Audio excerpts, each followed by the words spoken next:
Ticket வாங்க உடனே life ஜாக்கெட்லாம் கொடுத்துருவாங்க. அதுக்கப்புறம் கொஞ்சம் தூரம் நடந்து வர மாதிரி இருக்குங்க. இங்க பரிசல்ல ரைடு போற எல்லா பிளேஸுமே மிகவும் ஆழமான ஒரு பள்ளத்தாக்குங்க. இந்த பள்ளத்தாக்கு 50 முதல் 100 அடி இருக்குங்க. இந்த பள்ளத்தாக்குல குளிப்பதற்கு அலோவ் பண்ண மாட்டாங்க. நீங்க குளிக்கணும்னா இங்க இருக்கிற வாட்டர் ஃபால்ஸ்லயே குளிச்சுக்கலாங்க.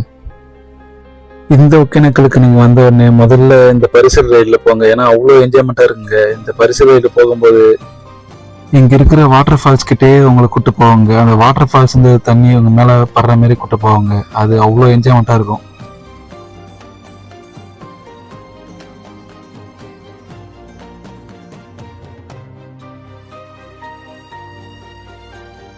ஒரு சில டைம்ல இந்த பரிசில சுத்துவாங்க. அதுவும் அவ்வளோ என்ஜாய்மெண்டா இருக்குங்க. இப்ப இருக்கிற இந்த தருமபுரி மாவட்டத்தை அந்த காலத்துல அதிகமான நெடுமான் எம்ஜி என்ற மன்னன் ஆட்சி செய்திருக்காருங்க. அவர் ஆட்சி காலத்துல இந்த ஒகேனக்கலை தலைநீர் நாடு என்று அழைச்சிருக்காங்க. இப்போ இருக்கிற இந்த ஒகேனக்கல் என்ற பெயர் ஒரு கன்னட பெயருங்க. தமிழ்ல உகிநீர்கல் என்ற பெயர் உள்ளதுங்க. நீங்க இந்த பரிசல் ரைடு போகும்போது எந்தெந்த பிளேஸ்ல என்னென்ன மூவி எடுத்தாங்கன்னு சொல்லுவாங்க. அப்புறம் எங்க எவ்வளவு ஆழம் இருக்குன்னு சொல்லுவாங்க. இப்ப பார்த்துட்டு இருக்க இந்த இடத்துல பாருங்க. இந்த இடத்துலயே எவ்வளவு வாட்டர் ஃபால்ஸ் இருக்குன்னு பாருங்களேன்.